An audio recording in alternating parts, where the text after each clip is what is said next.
Hello, everybody. Welcome back to Scotty B Show. So we got another airline story for you today.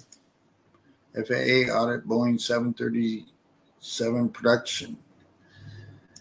So we'll jump right into this. Add this up. Bring it up. There you go, sir. So this is from New York Post by Allie Griffin. FAA Audit of Boeing's 737 production found mechanics using hotel card and dish soap as makeshift tools. How about that? Federal Aviation Administration found dozens of issues throughout Boeing's 737 MAX jet production process, including mechanics at one of its key suppliers using a hotel key card and dish soap as makeshift tools to test compliance, according to a report. The FAA discovered unacceptable quality control issues during an audit of Boeing and supplier Spirit Aerosystems that was launched after a door plug flew off a 737 MAX 9 at 16,000 feet on January 5th, which I covered that, of course. There's some pieces of it. The agency did not release its findings to the public, but a presentation detailing the results reviewed by the New York Times reveals a troubling and inconsistent manufacturing process. Boeing failed 33 out of 89 product audits. A review of specific aspects in the production line, with a total of 97 counts of alleged noncompliance, the auditors found, according to the newspaper. Spirit Aerosystems, which makes the body of the 737 MAX jets, failed 7 of 13 product audits conducted by the FAA, the publication reported. One of its failures dealt with the installation of the plane's door plug. Some of the most shocking details from the presentation happened at Spirit Aerosystems fuselage manufacturing plant in Wichita, Kansas. FAA auditors spotted mechanics from the company using a hotel key card to check the seal on the door in one instance, and witnessed other Spirit mechanics applying Dawn liquid soap to a door seal as a lubricant in the fit-up process, the Times reported. In the latter incident, the mechanics used wet cheesecloth to wipe away the dish soap and clean the door seal. The document detailing the audit findings obtained by the outlet said the instructions provided to mechanics were vague and unclear on what specification actions are to be followed or recorded by the mechanic.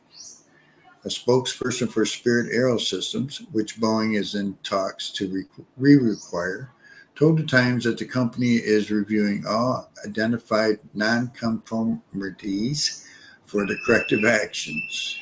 Some of these words get me, I'm sorry. Boeing did not immediately comment on the audit's findings, which the FAA has refused to make public because of its ongoing investigation into the door plug incident on the Alaska Airlines flight and Boeing's response to it. The company must develop a comprehensive plan of action to address the system's quality control issues raised by the audit within 90 days. The National Transportation Safety Board is also investigating the terrifying door panel blowout, and the Justice Department has opened a criminal probe into Boeing. So what do you think, guys? Leave me a comment. Let me know how you feel about that. I mean, is it just certain airlines? Is it a Boeing, only Boeing? What's going on? Is it safe to fly? Is it not safe to fly? I just did a major fly, and it was good. I didn't have problems other than turbulence here and there, but let's make it safe. That's a long ways up, right? All right. I appreciate you.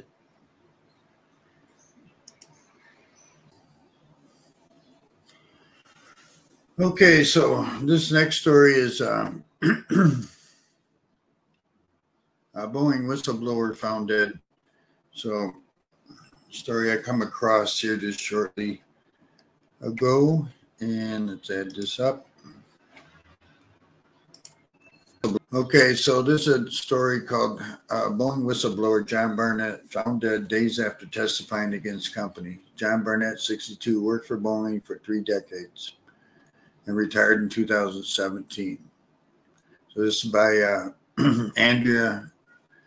I apologize. Your last name is Vacchiano. All right. So the whistleblower publicly raised doubts about Boeing's production standards was found dead. The Charleston County Coroner's Office told Fox News Digital that John Barnett, 62, died from what appeared to be a self-inflicted gunshot wound on Saturday. Barnett was cross-examined by Boeing's lawyers and his own attorney days before he died. The court planned for Barnett to answer more questions on Saturday, but he did not appear as planned. The BBC reported that he was later found dead in his truck, which was parked in a hotel parking garage. Barnett was employed by Boeing for over 3 decades before retiring in 2017. He worked as a quality control engineer at the company. In 2019, Barnett told the BBC that Boeing would rush to get its 787 Dreamliner jets off the production line, compromising safety. He alleged the emergency oxygen systems that were made for 787 Dreamliners had a failure rate of 25%. This meant that a quarter of the 787 Dreamliners had the potential to rapidly lose oxygen if the cabins were suddenly decompressed, suffocating passengers. Barnett said that he had encountered these issues when he began working at Boeing's North Charleston plant in 2010. He reportedly raised his concerns to his managers, but did not see them take any action. The Federal Aviation Administration reviewed Boeing in 2017 and ordered the company to take action, which corroborated some of Barnett's allegations.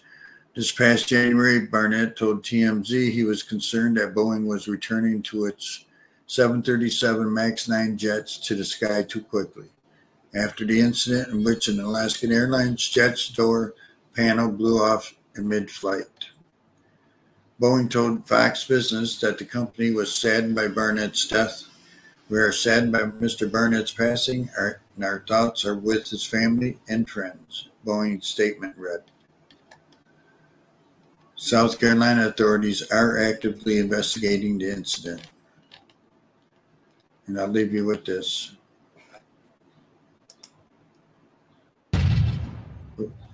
The FAA is saying that the plane is now safe to fly. What do you say? One, this is not a 737 problem. It's a Boeing problem.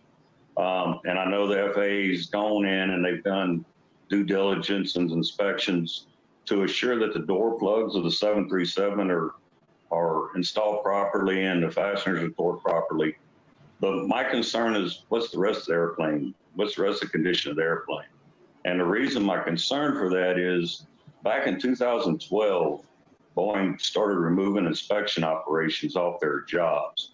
So it left the mechanics to buy off their own work. So what we're seeing with the door plug blowout is what I've seen with the rest of the airplane, as far as jobs not being completed properly, inspection of steps being removed, issues being ignored. My concerns are with the 737 and the 787, because those programs have really embraced the theory that quality is overhead and non-value added.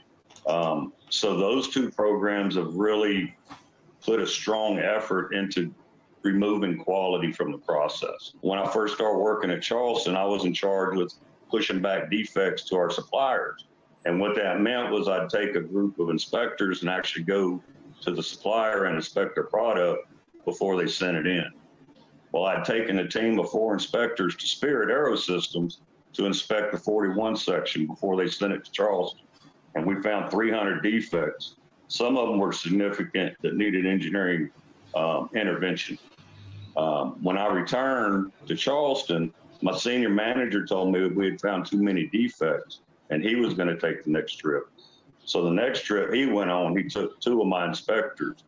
And when they got back, they were given accolades for only finding 50 defects. So I pulled that inspector aside and I said, did Spirit really clean up their act that quick? That don't sound right. And she was mad. She said, no, said the 2 inspectors were given 2 hours to inspect the whole 41 section and they were kicked off the airplane. Okay, so that was Mr. Barnett. I don't know. You guys tell me what you think in the comments. Things are getting a little crazy with Boeing, or what's going on. I appreciate everybody stopping by. Give me a thumbs up if you can. I appreciate it. Subscribe, like, and share. Do it all. Thanks for stopping by. I appreciate you. Y'all have a great day, great night, whatever the case may be. We'll see you next time on the Scotty B Show.